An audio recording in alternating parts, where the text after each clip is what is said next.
Hi ಎಲ್ಲರ square, welcome back our channel. ನಾವು ಇವತ್ತು ಎಲ್ಲಿಗೆ ಬಂದೀವಿ ಅಂದರೆ ಕರ್ನಾಟಕದಲ್ಲಿರೋ ಒಂದು ಬ್ಯೂಟಿಫುಲ್ ಪ್ಲೇಸಿಗೆ ಬಂದಿದ್ದೀವಿ. ನಾನು ಹೇಳಿರೋ ಹಿಡನ್ ಜೆಮ್ ಪ್ಲೇಸ್ ಇದೇನೆ. ಯಾಕಂದರೆ ಅಷ್ಟು ತುಂಬ ಚೆನ್ನಾಗಿರೋ ಪ್ಲೇಸ್ ಇದು. ಇದ್ರ ಬಗ್ಗೆ ನೋಡೋಕ್ಕೆ ಮುಂಚೆ ನಮ್ಮ ಚಾನಲ್ ಯಾರೋ ಹೊಸ್ದಾಗಿ ಬಂದಿದ್ರೆ ಯೂಟ್ಯೂಬಲ್ಲಿ ಸಬ್ಸ್ಕ್ರೈಬ್ ಮಾಡ್ಕೊಳ್ಳಿ, ನಾನು ಇನ್ಸ್ಟಾಗ್ರಾಮಲ್ಲಿ ಫಾಲೋ ಮಾಡ್ಕೊಳ್ಳಿ. ನೆಕ್ಸ್ಟು ಖಂಡಿತ ನಾನು ಹಾಕ್ತಾ ಇರೋದು ಒಂದೊಂದು ವೀಡಿಯೋಗಳು ರಿಟರ್ನ್ ಬರ್ತಾನೆ ಇರ್ತದೆ, ನೀವು ಅದನ್ನು ನೋಡ್ತಾನೆ ಇರ್ಬೋದು. ಇವಾಗ ವಿಡಿಯೋ ಒಳಗಡೆ ಹೋಗ್ಬಿಡೋಣ. ಇದು ಐಲ್ಯಾಂಡ್ ಎಲ್ಲಿರೋದಾಗ ಕರೆಕ್ಟಾಗಿ ಹೇಳಬೇಕು ಅಂದರೆ ಕರ್ನಾಟಕ ಉಡುಪಿ ಡಿಸ್ಟಿಕಲ್ಲಿ ಮಲ್ಪೆ ಬೀಚಿಂದ ಕರೆಕ್ಟಾಗಿ 30 to 45 ಮಿನಿಟ್ಸಲ್ಲಿ ನೀವು ಇಲ್ಲಿಗೆ ರೀಚ್ ಆಗ್ಬೋದು. ಪರ್ ಹೆಡ್ಗೆ 400 rupees ತಗೋತಾವ್ರೆ. ಒಳಗಡೆ ಹೋದರೆ ನೀವು ಸ್ನ್ಯಾಕ್ಸು, ಕೂಲ್ ಡ್ರಿಂಕ್ಸು ಈ ಥರ ಎಲ್ಲ ತರೋ ಒಂದು ಪ್ಲೇಸಸ್ ಇದೆ, ಅದು ಸಪ್ರೇಟ್ ಇದೆ, ಅದನ್ನು ವೀಡಿಯೋಲಿ ತೋರಿಸ್ತಾ ಇದ್ದೀನಿ.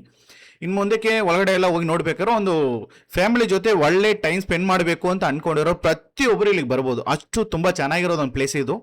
ಯಾಕೆಂದರೆ ನಾನು ಎಕ್ಸ್ಪೆಕ್ಟೇ ಮಾಡಿಲ್ಲ, ಯಾಕೆಂದರೆ ಸೌತ್ ಸೈಡಲ್ಲಿ ಇಷ್ಟೊಂದು ತುಂಬ ಚೆನ್ನಾಗಿರೋ ಐಲ್ಯಾಂಡ್ ಇರುತ್ತೆ ಅಂದ್ರೆ. ಯಾಕೆಂದರೆ ಎಲ್ಲರೂ ಹೋಯ್ತಾರೆ, ಮಾಲ್ಡೀವ್ಸ್ ಎಲ್ಲ ಹೋಯ್ತಾರೆ, ಅಲ್ಲೆಲ್ಲ ಸ್ಟೇ ಮಾಡೋ ಥರ ಇರುತ್ತೆ. ಬಟ್ ಇಲ್ಲಿ ಸ್ಟೇ ಆಗೋದಿಲ್ಲ ಮೇಯ್ನ್ ಹೇಳಬೇಕು ಅಂದರೆ. ಯಾಕೆಂದರೆ ಇಲ್ಲಿ ಹೋಗಿ 1 hour 2 hours ಟೈಮ್ ಸ್ಪೆಂಡ್ ಮಾಡಿಕೊಂಡು ಫ್ಯಾಮಿಲಿ ಜೊತೆ ಇರಬೇಕು ಅಂತ ಅಂದ್ಕೊಂಡಿರೋ ಪ್ರತಿಯೊಬ್ಬರು ಬರ್ಬೋದು. ಇನ್ನು ಮೋಸ್ಟ್ಲಿ ಪ್ರೀ ವೆಡ್ಡಿಂಗ್ ಶೂಟಿಗೆ ತುಂಬ ಚೆನ್ನಾಗಿರೋ ಪ್ಲೇಸ್ ಇದು. ಯಾಕೆಂದರೆ ನೋಡೋದ್ರ ಪ್ಲೇಸ್ ಎಲ್ಲ ನೋಡಿದ್ರೆ ಒಂಥರ ಪ್ರೀ ವೆಡ್ಡಿಂಗ್ ಶೂಟ್ ಮಾಡೋ ಥರನೇ ಇದೆ. ಬಂದು ನೋಡ್ಬೋದು ನೀವು.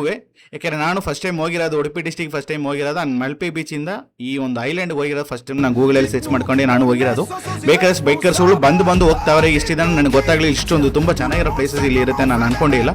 ಖಂಡಿತ ಇದೇ ಥರ ಹೊಸದಾಗಿರೋ ಪ್ಲೇಸ್ಗಳನ್ನ ನಿಮಗೆ ಖಂಡಿತ ನಾನು ತೋರಿಸ್ತಾನೆ ಇರ್ತೀನಿ, ನೀವು ನನಗೆ ಸಪೋರ್ಟ್ ಮಾಡ್ತಾನೆ ಇರಿ. ಇನ್ನು ಮುಂದಕ್ಕೆ ನಾನು ಹಾಕೋ ವೀಡಿಯೋಗಳು ತಮಿಳಲ್ಲೂ ಇರುತ್ತೆ, ಕನ್ನಡದಲ್ಲೂ ಇರುತ್ತೆ.